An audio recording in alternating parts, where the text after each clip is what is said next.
안녕하세요. 반갑습니다. 한상욱 정원철의 한정판입니다. 반갑습니다.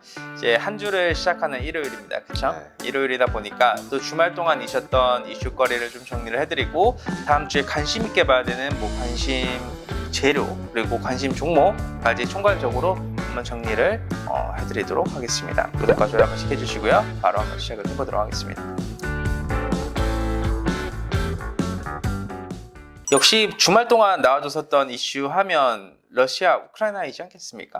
거의 저번 주 주말도 마찬가지였던 것 같아요. 저번 주 주말도 그냥 계속 러시아 우크라이나 얘기, 그리고 이번 주도 마찬가지로 러시아 우크라이나 관련한 얘기가 지금 끊이지 않고 나오고 있는데 다 다르죠, 기사마다.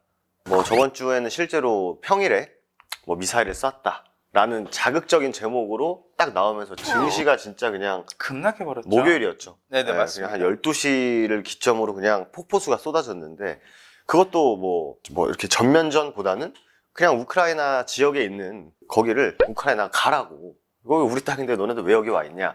라고 해서 이제 그런 거 가지고 이제 우리나라에서 기사가 그냥 이제 이건 전면전처럼 나오다 보니까 증시가 진짜 갑자기 그냥 떨어지는 그런 일도 있었고. 저는 갑자기 관심 종목이 다 하락 VI에 들어가길래 하락 VI라고 하면 고가 대비 시가 대비 마이너스 한 10% 정도 빠지는 건데 기다리던 게 왔구나. 지금 사야 되나? 라는 생각이 좀 많이 들더라고요. 그런 상황이 발생됐는데 금요일 시장은 되려 또 이슈가 나와줬는데도 불구하고 시장은 그쵸. 반등 나와주면서 네. 마감을 했죠. 그렇기 때문에 오늘은 러시아, 우크라이나 관련주들이 끝물에 다 와가는 이유에 대해서 한번 좀 브리핑을 드리고자 합니다. 결국 이 러시아하고 우크라이나 이슈라고 하면 한 가지죠. 지정학적 리스크라고 생각을 합니다. 그렇죠? 네. 지정학적 리스크인데 역사적으로 이 지정학적 리스크가 나와줬었을 때 증시가 어떻게 됐죠? 예. 네. 네, 이제 저희가 이제 지난주였죠? 네네. 네, 주식 시장에서 굉장히 좀 안 좋은 얘기가 나왔을 때 이 사건과 그 이후에 이제 시장의 움직임을 또 이제 말씀을 약간 좀 재미 요소였는데 악영향을 줄 만한 요소가 땅 터지고 난 다음의 흐름들을 우리가 하나씩 다 봤는데, 결국 지정학적 리스크 후에 시장은 굉장히 많이 올라가는 반등을 해주는 모습을 우리가 많이 봤기도 하고, 뻑하면은 러시아, 뻑하면 우크라이나, 뻑하면 갑자기 푸틴 얘기가 나오면서 이제 그런 이슈들이 이제 좀 말씀해주신 대로 악재에는 좀 이제 둔감하게 반응을 하는 것 같아요. 한 번 진짜 미사일을 쐈다라고 해가지고 확 꺾이는 거는 한번 보여줬지만, 그 이후로는 미사일을 쐈다 뭘 했다 하더라도 시장은 되려 이렇게 슬금슬금 올라가는 그런 흐름들을 계속적으로 보이고 있습니다. 일단 제가 이렇게 찌려보는 게 아니고 목에 좀 담이 와가지고 우리가 집중을 해야 되는 건 결국 시장에서의 반응이거든요. 이거는 실적, 하나의 섹터에 따라서 가는 게 아니라 뉴스에 따라서 움직여주는 테마주다 보니까 테마주들을 매매할 때 제일 중요하게 여겨야 되는 건 결국 시장에서 이 테마가 고점 증후군을 보여주냐 아니면 아직까지 고점이 아니냐 라는 그런 일부 하나의 증후군을 다 보여줍니다. 근데 목요일하고 금요일 관점으로 봤었을 때 미사일 쏜데 전쟁한데 그래도 지수는 반등을 해주는 모습을 보여줬고, 관련 주들 또한 마찬가지로 호재에 예민하게 반응해주지 않았어요. 결국 많은 분들이 겪어보셨겠지만 호재 뉴스가 나와줬을 때 갑자기 좀 예민하게 반응을 해주는 기업들이 좀 있지 않습니까? 그쵸, 네. 결국 이 차이점이 정확히 어떤 걸 얘기를 하냐면, 호재에 예민하게 주가가 올라가는 상황이면 그 테마가 끝물이 아직까지 아니고, 호재 이슈가 계속 나와주는데도 불구하고 주가가 올라가 주지 않으면 그 테마는 이제 한타임 고점에 다 와가고 있다라고 보시는 게 맞아요. 근데 러시아, 우크라이나 관련주들은 충분히 이제 호재 뉴스가 많이 나와줬는데도 불구하고 예민하게 반응을 해주지 않았고, 금요 시장 또한 마찬가지로 되려 조정폭을 만들어준 기업들이 좀 나와줬죠. 그러니까 저는 사실 이 러시아 우크라이나 관련한 이슈 자체가 시장에서는 모멘텀은 맞죠. 어떻게 보면 재료 중에 하나니까, 좋든 안 좋든. 근데 뭔가 금융시장 혹은 우리나라 주식시장, 세계 주식시장을 막 뒤엎을 만한 코로나나 진짜 엄청난 큰 사건에 비했을 때는 물론 지금은 힘들 수 있지만, 그렇게까지 엄청나게 3차 세계대전이다라고 하는 그런 약간의 좀 확대 해석, 그런 거는 조금 그까지는 아니지 않나 좀 생각이 됩니다, 실제로. 그래서 이게 끝물일지 아닐지는 딱 하나죠. 이제 누군가가 이제 진짜 때리는 순간은 이게 끝물이 아니다라고 할 수 있지만, 때리는 순간이 끝물일 가능성이 굉장히 높습니다. 실제로 물론 저희가 저번 주에 9.11 테러 얘기도 말씀드렸습니다만 9.11 테러는 어떻게 보면 직접적으로 이게 타격이 간 거잖아요. 근데 어쨌든 미국에서는 발빠르게 금융시장을 일단 중지를 했고 그 이후 한 2, 3일 정도만 이렇게 출렁출렁 하다가 그때가 이제 저점을 찍고 쭉 올라가는 그런 흐름을 보였기 때문에 끝물이다라고 하는 거는 첫 번째는 시장에 점점 내성이 생겨가면서 사건이 마무리가 되는 시나리오가 하나 있고 두 번째는 그냥 때리는 그리고 때리고 종결되는 그쵸. 그런... 그러니까 두 가지의 네, 맞습니다. 시나리오밖에 남아있는 게 없기 때문에 뭐 거의 이 재료의 그 민감성 처음에 나왔을 때 이거 어떡하냐 하지만 점점 북한 미사일도 똑같지 않습니까? 맞습니다. 한두 번 때리는 거면 사람들이 놀라지만 뭐 계속 동해안으로 밀사체 발사했다 하면은 시장에서도 이제 별로 취급도 잘 안 해줍니다. 이것도 냉정하게 보면 트레이딩 관점으로 보셔도 손익비가 안 맞습니다. 이게 손익비가 어떻게 안 맞냐면 가만히 있으면 내려옵니다. 아무 이슈도 없으면 종목이 조정폭을 보여주고 호재가 나와줘도 예민하게 반응해주지 않으면서 상방으로 갔다가 또 차익 매물이 나와주면서 주가가 또 내려와주는 그런 경우가 발생되는데 결국 아무리 좋은 이슈가 나와줘도 차익 매물로 인해서 조정폭이 나와줄 그런 주가 위치 자체가 높다라고 하면 트레이더로서 거기서 배팅을 할 이유는 저는 전혀 없다라고 생각을 해요. 굳이. 네, 굳이.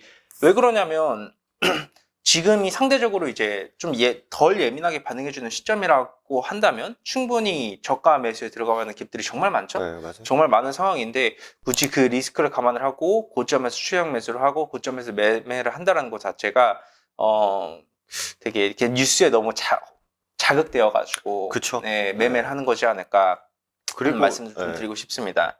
그리고 이게 약간 홀짝 게임 느낌이 나는 게 어쨌든 내가 예를 들어서 뭐 러시아 우크라이나의 사이가 안 좋아지면은 올라가는 주식을 갖고 있다라고 하면은 그거는 내가 대응할 수가 없어요, 사실. 맞습니다. 뭐 미사일을 누가 쏘는지 러시아가 뭐 회동을 하자, 우크라이나가 회동을 하자라는 거를 사실 우리가 알 수가 없잖아요.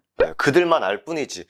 거기에다가 내가 뭐 매수를 해놓고 뉴스만 보고 있는 거는 차라리 뭐 그냥 동전 던지기랑 다를 바가 없지 않나. 다만 그런 최근에 이 이슈뿐만 아니라 다른 뭐 리오프닝이라든지 뭐 원전 그리고 뭐 진단키트도 마찬가지고 치료제 코로나 치료제들도 마찬가지고 이런 친구들은 보다 이제 잘 될 가능성이 높은 데다가 우리가 이제 어떻게 보면 이제 배팅을 하는 건데 러시아 우크라이나 같은 경우에는 뭔가 내가 배팅을 하고자 라고 하는 거는 좀 많이 출렁출렁이기도 했고 이건 분석의 영역이 아니라 진짜 말 그대로 어떻게 보면 이제 상대적으로 투기성이 좀 있죠. 실제로 홀짝 게임이다 보니까.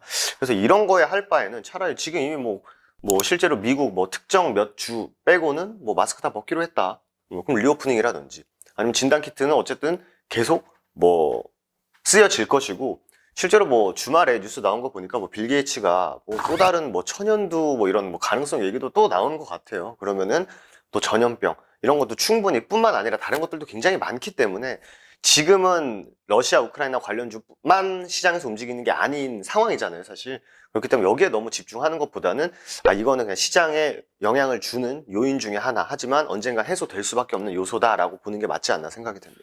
사실 그 전까지만 해도 충분히 매매 영역에서 저희가 관심 있게 봐볼 만하다라고 말씀을 드렸으나 이제는 정말 조심해야 된다. 왜냐하면 수요일까지만 해도 러시아 우크라이나 관련주들은 작은 악재에 한 번에도 급하게 폭락을 했어요.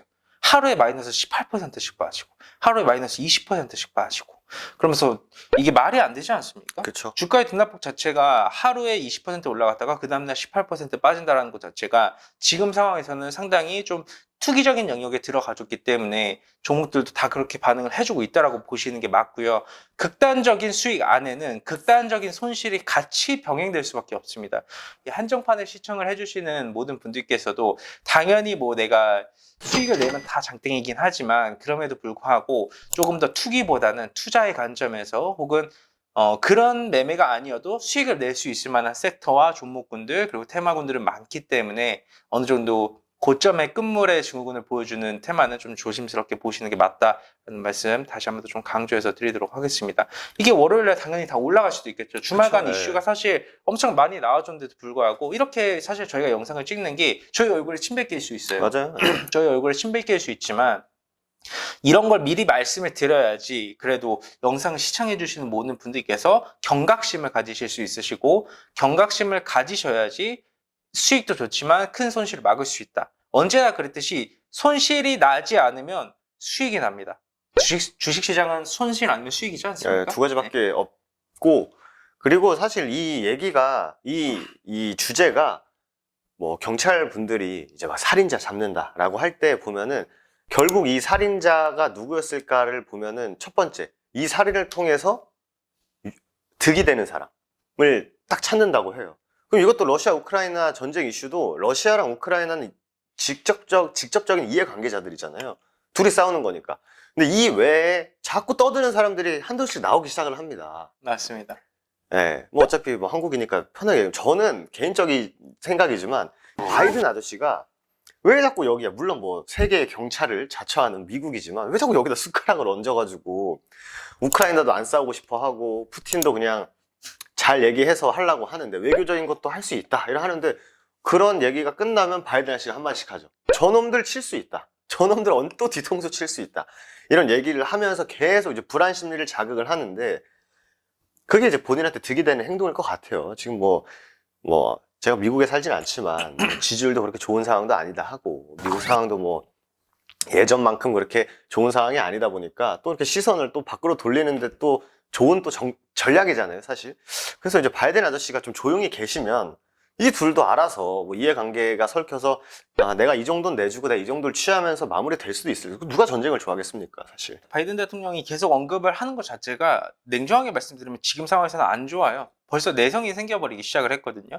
주식시장은 이 면역 체계와 이 사람의 면역 체계가 동일해가지고 어느 정도 동일한 이슈가 계속 터지다 보면 적응이 돼서 더 이상 반응을 안 해줘 버리는 거예요. 진보하다 이거죠.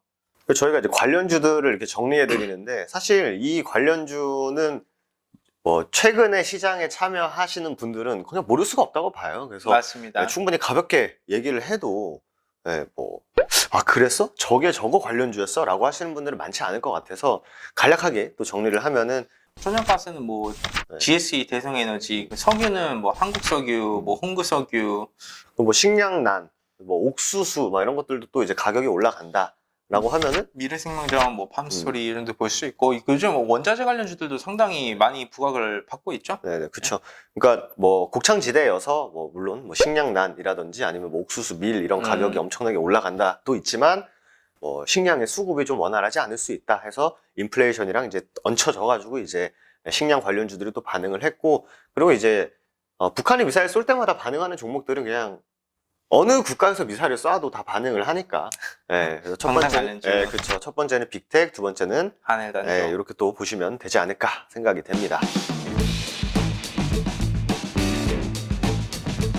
자, 뭐 좋습니다. 저희가 첫 번째 재료와 모멘텀, 러시아 우크라이나 관련주 해가지고 저희가 주관적인 생각을 좀 말씀드렸는데, 저는 개인적으로 이걸 주관적이다라고 생각을 안 하는 게, 주식시장에서 보여준 이 흐름과 모습 자체가 객관적인 정보라고 생각을 해요. 그렇죠. 그리고 저희가 뭐 뜬금없이 그냥 뭔가 느낌이 끝날 것 같아요, 이게 아니라 이미 시장에서 그런 사례들도 굉장히 많았었고, 앞으로 나올 시나리오도 좀 제한적이다 보니까 시장에서는 말씀해 주셨다시피 이제 악재에는 좀 둔감하고 다른 호재에 좀 예민하게 반응을 하는 분위기로 바뀌어가고 있기 때문에 좀 끝물릴 가능성을 열어두고 보자, 이렇게 말씀을 드리는 부분입니다. 맞습니다. 자, 그럼 좋습니다. 첫 번째 재료 모멘텀 이 정도까지만 저희가 브리핑 드리도록 하고요. 언제나 그랬듯이 한정판에서는 더더욱 알차고 좋은 주식 관련된 정보 제공해드리고 있으니까 구독과 좋아요 한 번씩 부탁드리도록 하겠습니다. 좋습니다. 그러면 다음 모멘텀에서 또 인사드리도록 하겠습니다. 감사합니다.